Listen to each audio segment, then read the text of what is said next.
너희는 이렇게 기도하라. 아멘. 자, 오늘 우리가 읽은 이 본문 말씀은 그리스도인이라면 늘 암송하면서 했던 주기도문입니다. 자, 그런데 여러분들 주기도문을 하면서 많이 해보셨죠? 예, 또 매일같이 하시는 분들도 계시죠. 매일같이 주기도문을 암송하면서 기도하시는 분들도 계실 텐데, 여러분들 이 주기도문을 왜 암송하는 것일까요? 여러분 한번 생각해 보셨나요?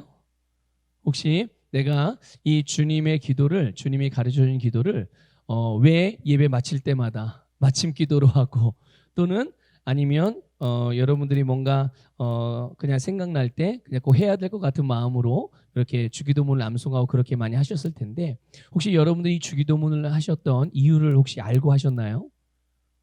그냥 옛날부터 신앙생활 해오면서 늘 하던 거라 그냥 그렇게 하셨나요?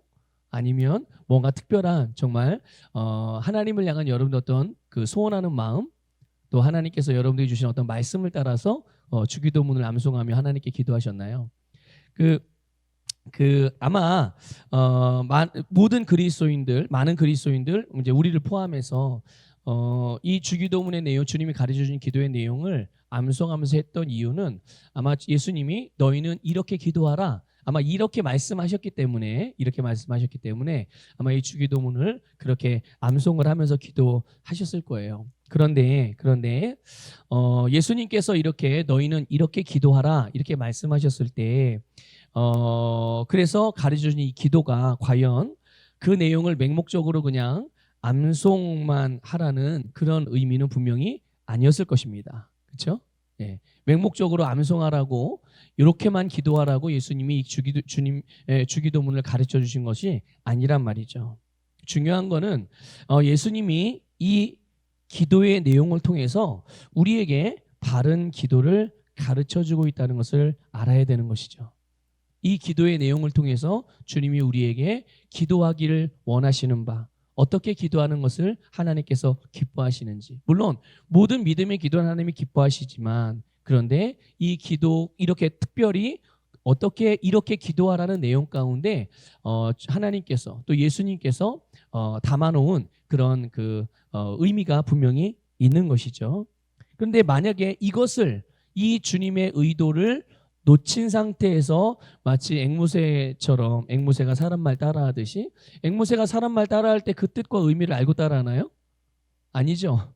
그냥 소리만 따라하는 거죠. 소리만 흉내를 내는 거예요. 근데 만약에 그런 식으로 주기도문을 암송하기만 한다면, 그거야말로 정말 우리 지난주 수요일 날 우리 말씀 나눴죠. 그거야말로 정말 예수님이 금하셨던 기도 중에 하나인 중언부언하는 기도예요. 그렇죠?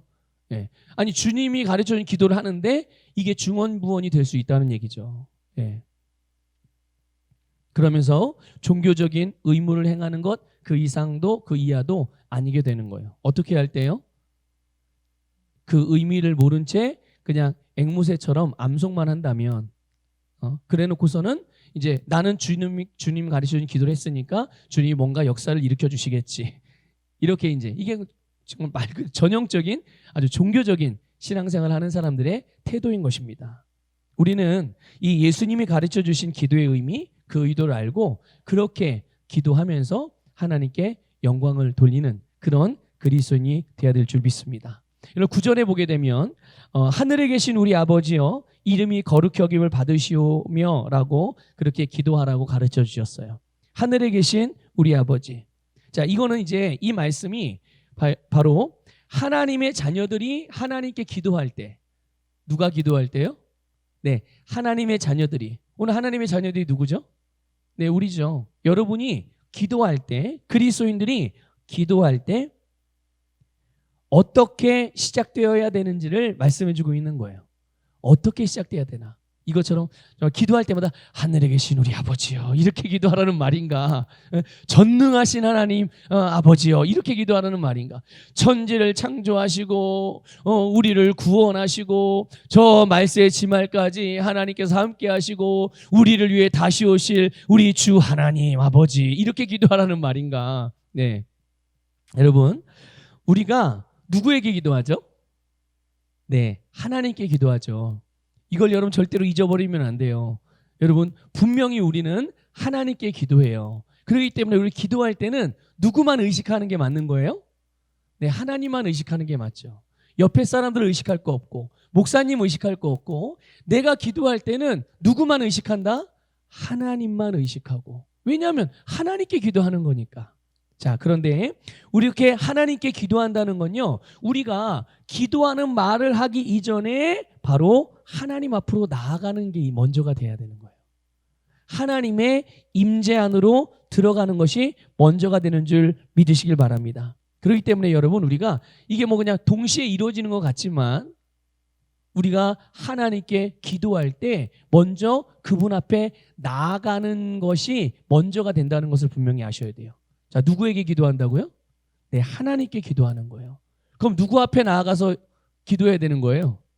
네, 내가 하나님께 기도하는 그 자체가 하나님의 임재 안으로 들어가는 것임을 여러분들 믿으시길 바라고, 그렇게 인식하고 여러분들 하나님 앞에서 기도하시기를 주님의 이름으로 부탁을 드립니다. 자, 그러면 그분 앞에 나아갈 때 하나님의 임재 안으로 들어가는 거에 대해서 이렇게 하나님께 나아가라고 한 성경의 내용들이 많이 있어요. 말씀들이. 그 중에 하나가 뭐냐면 시편 100편 4절 말씀이에요.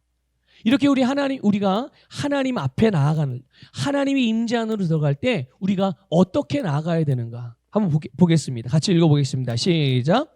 감사함으로 그의 문에 들어가며 찬송함으로 그의 궁정에 들어가서 그에게 감사하며 그의 이름을 송축할지어다. 아멘. 여러분, 이 말씀은 특별히 맥주감사절이나 추수감사절에만 말하는, 절기에만 말하는 게 아니에요. 항상 언제? 내가 하나님 앞에 나아갈 때마다, 내가 언제나 하나님의 임재 안으로 들어갈 때마다 하나님을 이렇게 찾으며 이렇게 영광 돌리며 이런 마음과 이런 태도와 이런 모습으로 하나님께 나아가라고 말씀하고 있는 것입니다. 그러니까 하나님께 감사하고 하나님을 찬양하고 송축하면서 그분의 임재 안으로 들어가는 거죠. 하나님이 어떤 분이시기에, 하나님이 나와 어떤 관계이기에 우리가 하나님께 감사하고 그분을 찬양하고 그러면서 하나님께 나아가라고, 그분의 임재 안으로 들어가라고 그렇게 말씀하시는 것일까? 도대체 하나님께서 우리에게 왜 그렇게 하나님께 나아가라고, 하나님과 우리가 무슨 관계이기에, 여러분 하나님과 어떤 관계입니까? 예? 하나님이 우리에 대하여 어떤 관계라고 하나님이 생각하고 계시길래, 어떤 관계로 여기시길래, 하나님이 우리를 어떻게 보시기에, 여러분 바로 하나님이 우리의 아버지이신 줄 믿습니다. 자, 한번 우리 이렇게 고백합시다. 하나님은 나의 아버지이십니다. 다시 한번, 하나님은 나의 아버지이십니다. 맞습니다. 하나님도 말씀하세요. 그래, 네가 내 아들이야, 네가 내 딸이야, 네가 나의 자녀야. 믿습니까? 바로 이렇게 우리의 아버지이신 하나님, 또 하나님의 자녀인 우리의 관계이기 때문에 그런 우리에게, 자녀인 우리에게 하나님께 나아갈 때 이렇게 나아가라고 말씀하고 있다는 것을 믿으시길 바랍니다. 여러분, 이거는 이방 사람들에게 주시는 말씀이 아니에요. 세상 사람들 향해 말하는 게 아닙니다. 하나님의 백성들에게 주시는 말씀이에요. 하나님의 자녀들에게 주시는 말씀이라는 것을 믿음으로 받으시기를 축복합니다. 자, 그런데 예수님이 이렇게 주님이 가르쳐준 주기도문을 가르쳐 주실 때, 기도를 가르쳐 주시는 당시에 제자들에게 하늘에 계신 우리 아버지여, 이렇게 하늘에 계신 우리 아버지라고 부르라고 그렇게 하신 거죠. 근데 그것이 바로 하나님과 그들과의 관계였다는 말이죠. 하나님과 당시의 제자들과의 관계. 하나님이 어디에 계신 분이세요? 네, 하늘에 계신 분. 지금은요? 하늘에도 계시죠. 지금 물론 하늘에도 계시지만 지금 하나님이 어디 계세요? 우리 안에도 함께 거하시고 있다는 것을 믿으시길 바랍니다. 그게 어떻게 이루어져요? 어떻게 예수님의 제자들에게는 하늘에 계신 하나님일 수밖에 없는데 오늘 우리에게는 어떻게 하나님이 하늘에도 계시지만 우리 안에도 계실 수 있게 됐을까요? 그거는 예수님이 십자가에서 죽으시고 부활하심으로 인해서 우리와 함께 계시게 된 줄 믿습니다. 그래서 우리 안에 예수님이 계시고 성령님으로 임재하시는 것이죠. 그러므로 여러분, 그 누구와의 관계보다도 하나님과 우리는 가장 가깝고 직접적인 관계. 그래서 예수님은 표현하시기를 그분과 우리가 하나다라고 말씀하고 있어요. 누구를 통해서? 예수 그리스도를 통해서 하나 되었다. 그래서 또 서신서에서는 뭐라고 말합니까? 하나님께서 예수님을 통해서 우리를 화목하게 하셨다.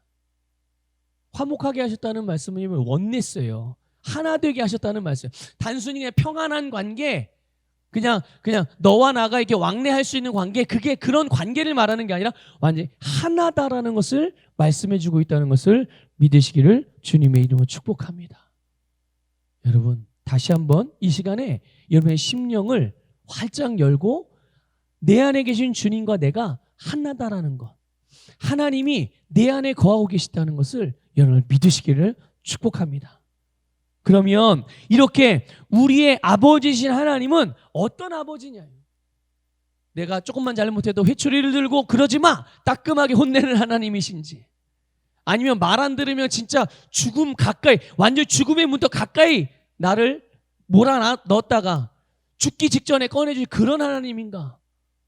아니면 하나님은 나에 대하여 무조건적으로 받아주시고 나를 격려해 주시고 내 편이 되어주신 하나님이신가? 여러분의 하나님은, 여러분의 아버지신 하나님은 어떤 분이신가요? 어떤 분이십니까? 히브리서 11장 6절 말씀을 같이 읽어보겠습니다. 시작. 믿음이 없이는 하나님을 기쁘시게 하지 못하나니 하나님께 나아가는 자는 반드시 그가 계신 것과 또한 그가 자기를 찾는 자들에게 상 주시는 이심을 믿어야 할지니라. 아멘. 아멘. 여러분, 하나님은 하나님을 찾는 사람들, 주님의 이름을 부르는 사람들, 하나님의 임재 안으로 들어가는 모든 자들에게 상을 주시는 분이십니다. 하나님 앞에 나가는데 내 이놈! 이러는 분이 아니란 말이에요. 믿습니까? 이거 정말 믿으셔야 합니다. 여러분이 믿을 때 그 복을 누릴 수 있는 거예요. 머리로만 아는 걸 가지고는 여러분 누릴 수는, 알고는 있을 수 있어요. 근데 그게 실제가 되진 않습니다. 믿을 때 실제가 되는 거예요. 그래서 하나님은 하나님의 임재 안으로 들어가는 것을 너무도 기뻐하시는 분이세요. 누가? 오늘 우리가 하나님의 자녀들이 언제든지 하나님의 임재 안으로 들어가. 여러분, 하나님이 임재 안으로 들어간다고 표현하니까 여러분 대단히 뭔가 특별한 신비한 경험을 하는 것을 말하는 게 아니에요. 여러분 오늘 뭐 하러 오셨어요? 예배 드리러 오셨잖아요. 이게 하나님의 임재 안으로 나아가는 겁니다. 믿습니까? 여러분, 하나님께 기도할 때 어떻게 합니까? 하나님 아버지 부르잖아요. 그게 하나님의 임재 안으로 들어가는 거예요. 그 순간이. 여러분이 하나님의 말씀을 읽기 위해서 성경책을 펼칩니다.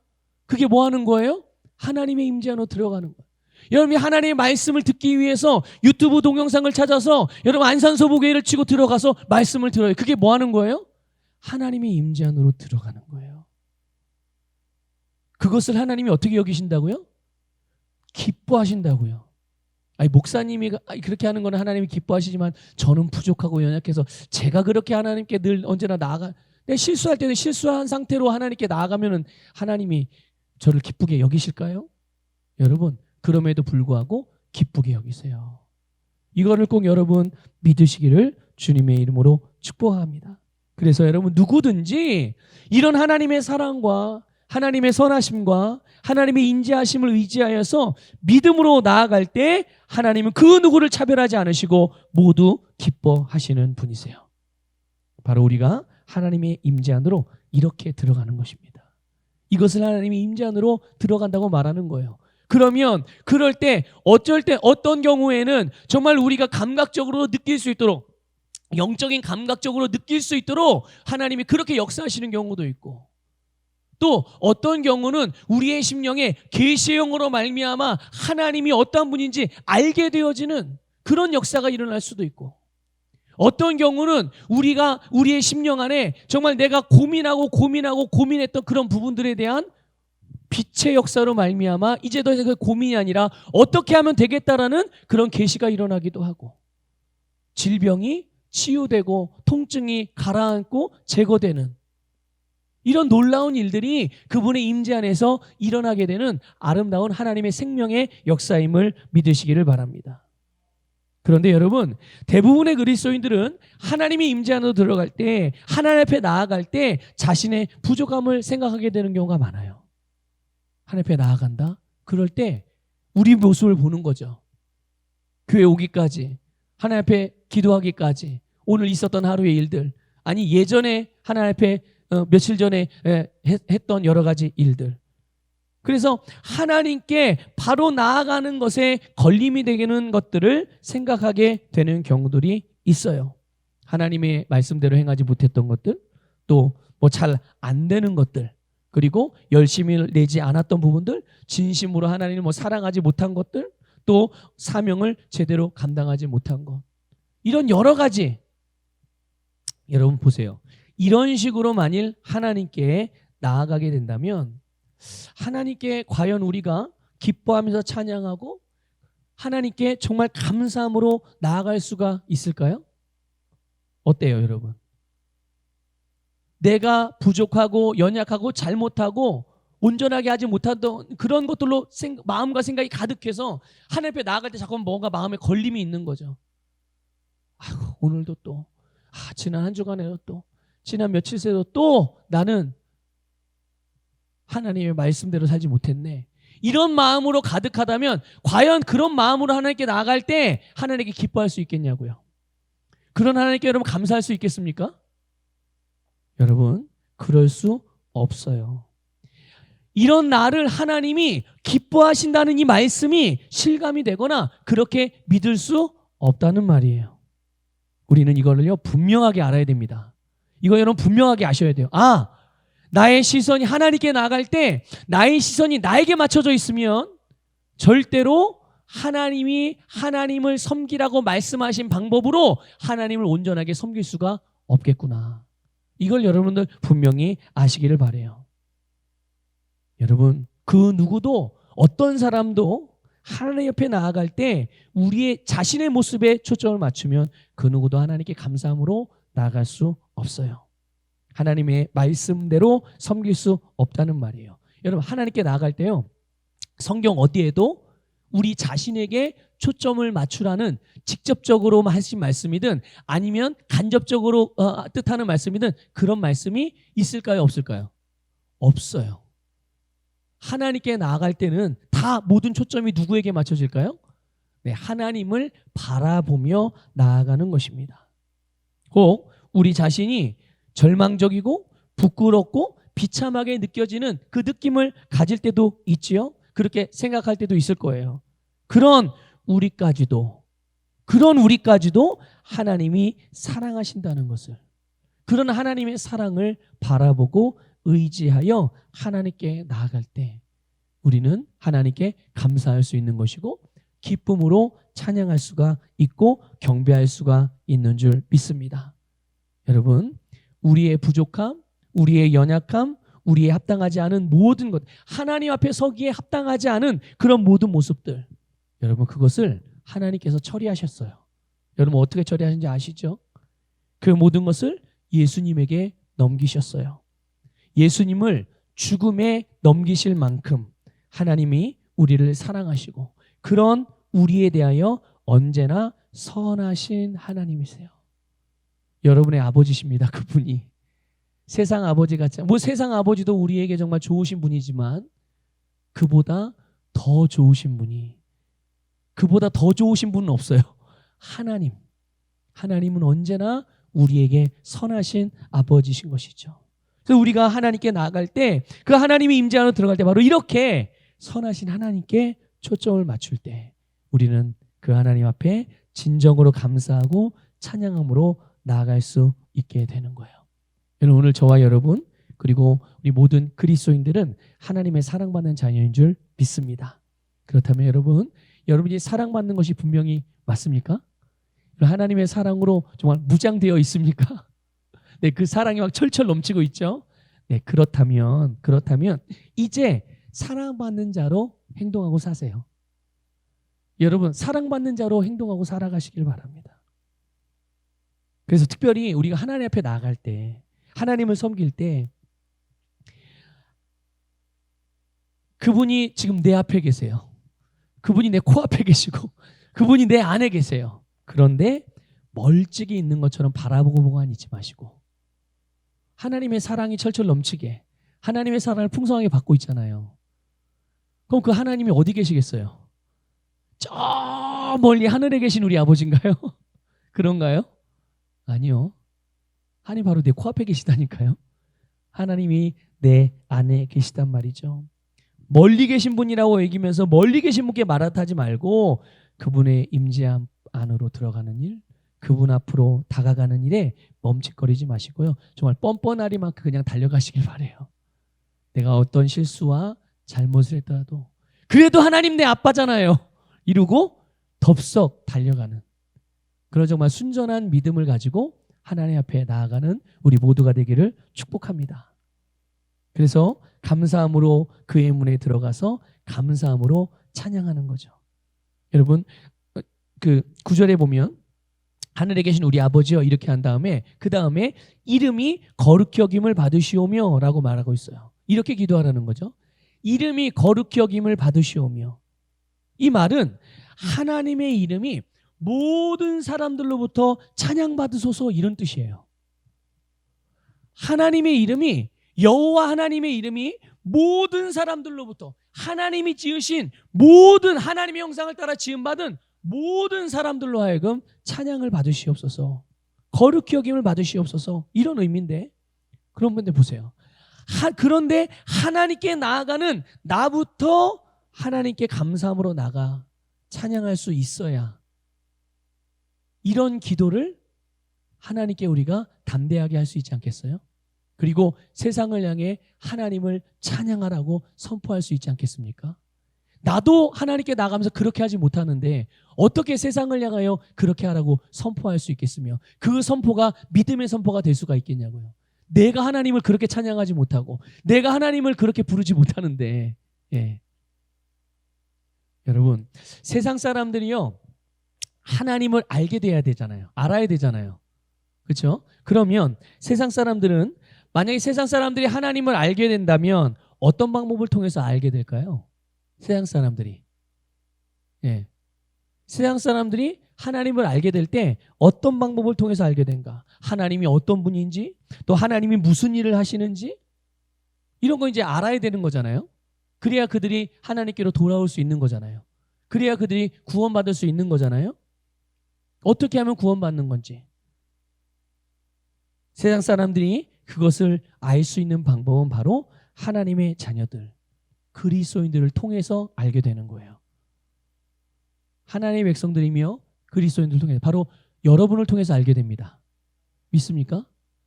저와 여러분을 통해서 알게 되는데 여러분이 하나님에 대해서 말하고 하나님의 어떠하심과 같이 행동할 때 그것을 듣고 보면서 하나님을 알게 되는 거예요. 다시 말씀드릴게요. 여러분이 하나님에 대해서 어떻게 말하는지를 듣고 세상 사람들은 하나님을 그렇게 알게 됩니다. 여러분들이 하나님 앞에서 어떻게 행동하고 하나님을 섬기는지를 보면서 여러분의 세상에 있는 사람들은 그런 여러분을 통해서 하나님이 어떤 일을 하시는 분이구나 이것을 보게 된다는 거예요. 그래서 그들은 하나님에 대한 지식을 갖게 된다는 것을 기억하시길 바랍니다. 하나님의 자녀들인 우리가 선하신 하나님께 감사하면서 기쁨으로 찬양하는 것을 우리의 이웃들이 우리의 주변 사람들이 보고 들을 때 그들도 하나님을 그렇게 알게 돼요. 이해가 되시죠? 네. 하나님께서 자신의 아들 독생자를 아낌없이 주기까지 우리를 그렇게 사랑하신 것처럼 우리가 그렇게 사랑의 삶을 살아가는 것을 보고서 그들이 하나님의 사랑을 하나님을 알 때 사랑의 하나님이라고 알게 되는 거예요. 자, 그런데 만일 그리스도인들이 하나님에 대하여 하나님은 심판하시는 분이야. 때로는 질병을 통해서 우리에게 교훈하시고 자연재해를 일으키거나 전쟁을 일으키셔서 세상을 청소하시고 또 기도할 때는 꼭 무릎 꿇고 두 손 모으고 그렇게 기도해야 하나님이 응답을 더 잘하시고 이런 식으로 여러분이 하나님에 대해서 말하고 그렇게 하나님을 그런 모습으로 하나님을 섬긴다면, 그래서 그리스도인 나 자신도 하나님에 대해서 잘 알지 못하고 있거나 오해하고 있으면서 그것을 그대로 말하고 그렇게 행동하고 다닌다면, 그런 우리의 말과 우리의 살아가는 삶, 하나님을 섬기는 것을 듣고 보는 그런 이웃들이 과연 하나님을 어떤 분으로 알게 될까요? 그런 하나님께 그들이 나올 수 있겠습니까? 그럴까요, 여러분? 여러분, 하나님의 이름이 거룩하다고 그들이 하나님을 찬양할 수 있겠냐고요?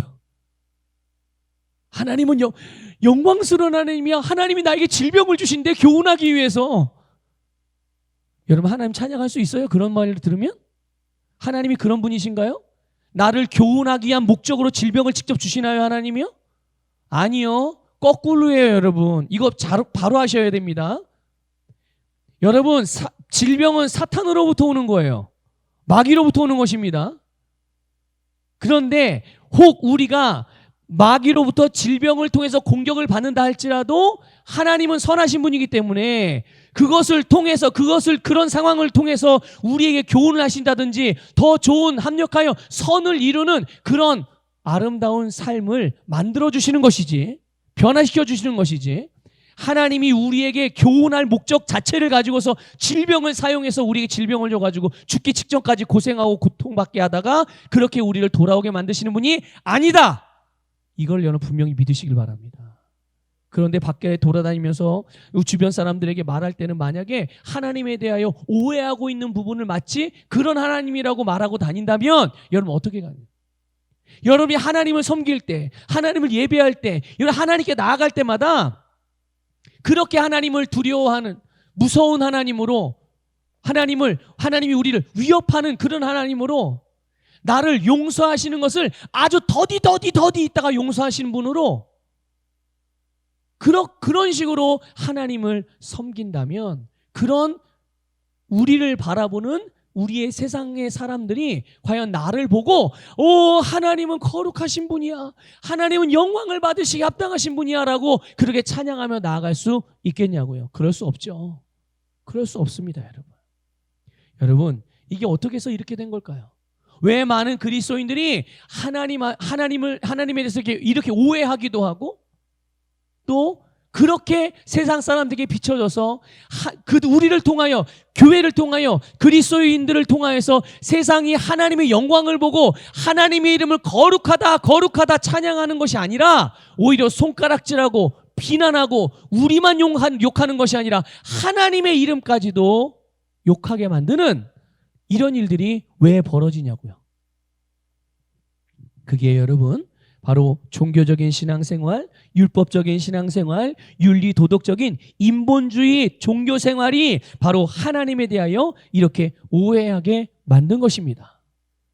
늘 말씀드리지만 여러분, 기독교는 절대로 종교가 아니에요. 기독교는 생명인 줄 믿으시길 바랍니다. 실제이며 삶이라는 것을 믿으시기를 축복합니다. 여러분, 하나님께는 우리가 얼마나 잘못했든지 그게 중요하지 않아요. 이거 여러분 분명히 믿으시고 확신하시길 바랍니다.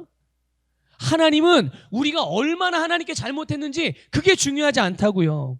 여러분, 율법의 계명 중에 한 가지를 범한 것이든 아니면 율법 계명 전체를 불순종한 것이든 하나님께는 똑같이 율법을 어긴 거예요. 맞습니까? 율법의 계명이 600여 가지가 돼요. 그런데 그 600여 가지 중에 만약 600개라고 한다면 599개는 다 지켰어요. 근데 한 개만 어겼어요. 여러분들은 어떻게 생각하세요? 그러면 뭐 한 개 정도는 하나님 눈 감아줄 수 있겠지, 이렇게 생각하십니까? 아니요. 하나님은 죄에 대하여 단호하신 분이세요. 절대로 죄를 그냥 넘기지 않습니다. 믿습니까? 그래서 어떻게 하신 거예요? 그 죄값을 우리에게 치르라고 한다면 우리가 그걸 치를 수 있어요, 없어요? 치를 수 없어요. 그래서 하나님이 대신 치러주신 거예요. 예수님을 통해서. 그래서 그 진노, 율법, 한 개 어긴 율법의 계명 한 개 어긴 것 때문에 예수님의 목숨을 그 율법의 계명 중 한 계명을 어긴 것 하나 때문에 예수님의 생명을 내어주셨다니까요. 그러면 율법의 계명이 600가지라면 600가지 다 어긴 사람은요. 역시 마찬가지로 그것으로 인해서 하나님께서 예수님을 죽음에 넘기셨다는 것을 믿으시기를 축복합니다.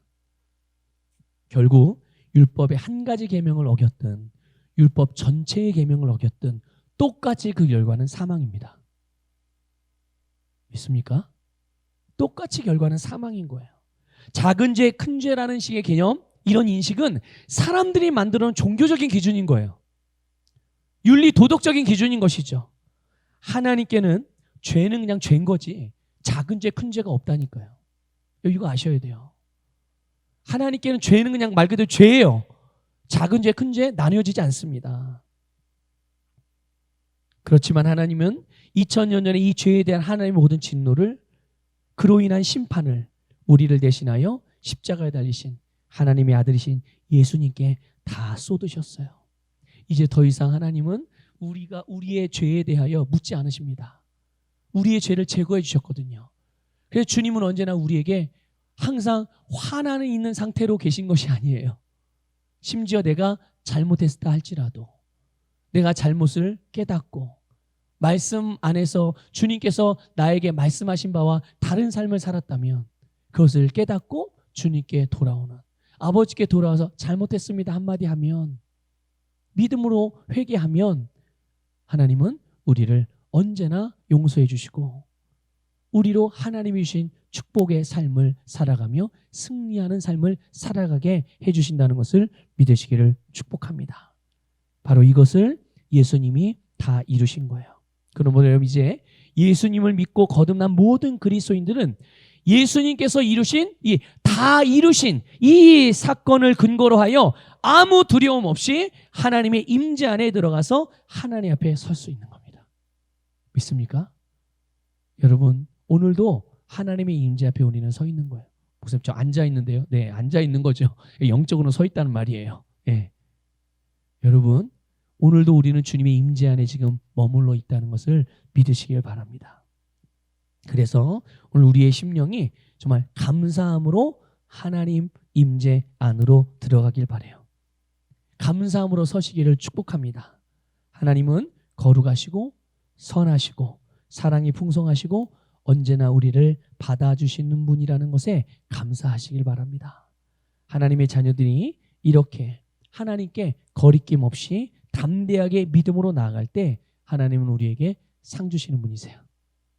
오늘 여러분, 어떤 상을 받기를 원하십니까? 그 상은 바로 구하는 대로 주시는 상입니다. 그리고 구하는 것보다 더 좋은 것을 주시는 상이에요. 오늘 이 저녁에 그 상을 좀 마음껏 받으셨으면 좋겠어요. 넘치도록 받으시기를, 믿음으로 받으시기를 주님의 이름으로 축복합니다.